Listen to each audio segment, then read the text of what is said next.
Hi, in this short video you will learn how to remove background from the image using one click. So let's get started. First of all, click on the Windows and then select Properties. Then make sure your background and picture is unlocked. Click on the lock icon and then go up and then scroll down and then click on the remove background. Then click on the icon and then select solid color and choose a color which you want and then press OK. Drag it below. Now double click here and select the color from the subject.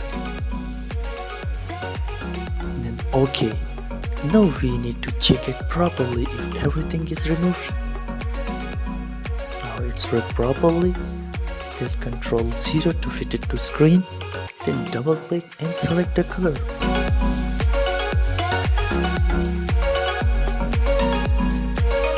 Please do subscribe to my YouTube channel and also press the bell icon for more updates.